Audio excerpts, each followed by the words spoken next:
Hello and welcome, my name is Bubba Fabes and welcome to another episode of In the Mind of a Player. This is the series that I will be going over gameplay footage, providing you guys tips and tricks and information tidbits that you won't find in any other kind of video elsewhere. So I hope you guys enjoy. Without further delay, here is episode 22 of In the Mind of a Player.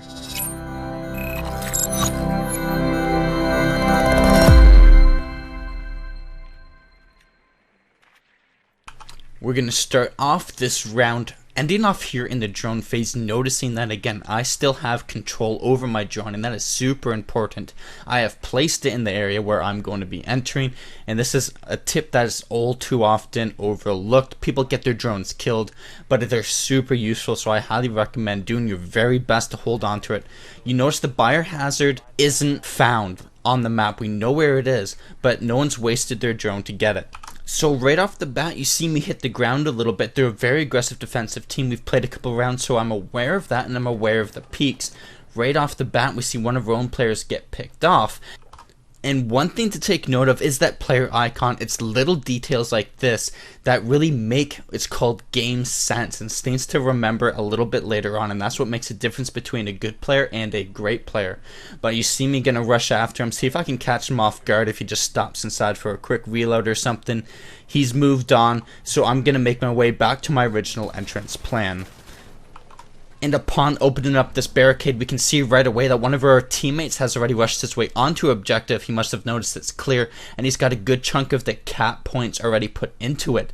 So we want to do our best to see if we can support him, knowing that no one else is on objective right as he steps off. But we're going to be aware from this section right here. I'm not going to rush in after him because I know that there was that pulse that did that kill earlier, and he was right upstairs. So I'm actually anticipating him coming down these stairs right here to aid his team in our push. Since the aggression has worn off from our Capital that pushed onto site, I'm going to play it calm a little bit, pull my drone out, and do a little bit of scouting. There's no need to rush in now. Droning out the bathroom, and that's that pulse, so that's exactly why it's important to remember that operator earlier, because that is him there. So I don't have to worry so much about him coming down the stairs, but I know that he's trapped in that bathroom. So I'm going to do my best to just sit here and hold an angle since he's a pulse here and a player. It turns out to be my own teammate, but expecting that to be the pulse, I get a kill. And again, knowing the difference between the operators, pulse is still up in that top right corner, so I know he's still stuck in that bathroom. And since he's a pulse, he's most likely going to want to roam or move his way out. So I'm going to sit here and let my teammates push up a little as I try to hold this angle, waiting for him to make a move. As I notice my teammates ready to push out, I'm going to try to throw a flashbang, but the timing is off just as the pulse decides to push in on him. Now we're going to play a dance a little bit, and I know he's around that corner there, which is why I'm going to pre-fire that spot, expecting him to come out, and he does. Don't forget to pre-fire when you know where that operator is, because it will pay off. So now with the 2v2, whole minute left. This is the importance of keeping that second drone. This is going to allow me the ability to drone out again. Now as I'm droning, it's important that I also relay the information back to my team. This is going to make her push a lot stronger if he knows what's going on too. So I'm letting him know about that frost and specific callouts. Bathroom's clear. He's in the hole on the right if you enter in through the bathroom. The frost moves, I make the call out that call out was dead. He's moved on, so forget about that call out. I see where he's hiding behind the bomb. It makes for an easy kill. Following up, I notice that the player had to jump out that top window. Makes for an easy drop shot as I come around that corner, pre-firing for that kill onto that Jaeger. Now we're going to switch over to some footage of a defensive round as I play as Mira here on Oregon. And Mira, talk a little bit about Mira. She can be a super powerful operator on certain maps and defending certain sites. And this is one of those sites.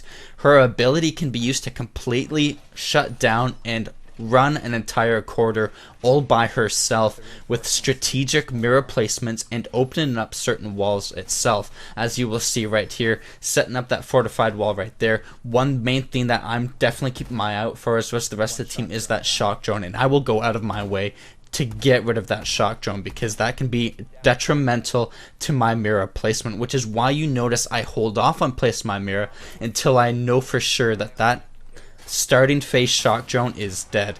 I'll be opening up that side right here. This will give me a nice visual down these side stairs, and just from sitting right here I can hold off this entire section.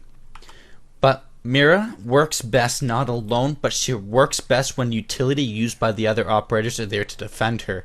As in Bandit, set that Bandit trip. That'll stop Habana from throwing those fidget spinners up on that window to take care of that easily, which is what you'll see right here. As I watch him for that second drone, that is both shock drones down, and I'm just sitting and waiting. You'll see there goes those Habana charges right there, as I'll throw that C4 out to get a kill. Now you notice in the top left is I don't kill Habana, but I didn't know that at that moment, so she gets the first charge. But this other point right here is I actually hold on to my second mirror just for circumstances just like this, where I'm able to put it up, and there goes my second mirror. Now I'm still able to hold this nice angle. There goes those second charges. Now I'm going to make a risky move, and I'm going to rush her instead, as she's expecting just to take down that mirror and hold me off. Now when doing that, keep in mind that this operator is a heavy set operator. If she was paying attention, and I think she did at the very last second, but it is a very loud rush. If you're a lighter operator, it's going to make it a little bit easier. You're faster and they can't hear you as much, but heavy footsteps could have warned her a little bit better. So now with her down, it's a lot easier for me to hold on to this angle. I used up my second mirror charge, and I was kind of cautious a little bit, checked around my surroundings to see if there's any other operators pushing up on me. So I'm just going to sit here and wait as I hear that window open, and this here's a smart move by the Thermite. And then another reason why I want to point out, the problem with being a mirror is you're normally a placed sitting. People know where you are, and you can see Thermite judging where I am and just shooting me through that wall, which is why it's important that I set up those wall barricades, which never happened because we're one man down. So just keep that in mind, and keep that in mind when you're attacking. That mirror is stuck there. You can get him through the floor, get him through that wall. Be smart and be strategic. Now for our final clip, again, we'll be using Mira, and we'll be showing her a little bit here on the basement with a fantastic mirror setup that you will also commonly see in Pro League and other kind of ESL competitive play. So we'll talk a little bit about that too. But you can see right here, being smart, opening up kind of the side panels and stuff gives me a fantastic and a very safe view down this entire corridor. The smart use, if I had barbed wire setups there too, one person can stop a full push from that side of the area. Making our way over to this side, and one thing I want to point out is that wall right there that someone decided to fortify. It's a huge mistake. Defending this basement, you want to open that up. That's going to help for a rotation onto that site, whether it's a bomb site or a secure area just like this. But as you see right now, Rogue Agent got stuck in there. When that hatch opened, there's not much you can do in that little laundry area, and you want ease of access into site. Right now, the only way we have to access site is from the hallway, and that is a tough area to push from. So open up that wall instead and don't fortify it. Another tip here, to the left of this mirror, you see an opening up at the top. Now normally that can be smaller and higher up, but what that'll be able to do is normally you'll place a smoke here, anyone with a C4, and that be able to lob your C4 or smokes through that hole, and it can easily land at the base of those stairs or the side of that kind of clothespin right there to stop any push from there. So I'm gonna head over to this other side. All of our defenders are focused on that one area, and I'm trying to hold off because there's apparently someone trying to push over from this section. I muted the communication, but I know someone's coming. So I'm going to move around right at the wrong time. I should have just kind of stayed safe behind my mirror. There was no reason for me to move, but as you can see right there, Habana tried to make a push onto me. It would have been safer if there was barbed wire, but it was easily stopped from her push. All I had to do was pre-fire that corner. I saw her coming a mile away, and it made for an easy kill. So with her down, we noticed 2 notification spots up there, and there's only 2 attackers, so they're both most likely going to come from this section. So I'm just going to hold off right now, hold off from this mirror, and just wait for their push. Play the patience game. They have to make a move. They're going to run out of time. So there's one, the other one, and the key with the mirror, wait till you have an opening, and then snap peek and pre-fire for that head, as you'll see right in there. There he is, snap peek. The shots fired come. I don't get that kill. His bullets beat mine, but that's the exact idea that you want to be doing with that mirror.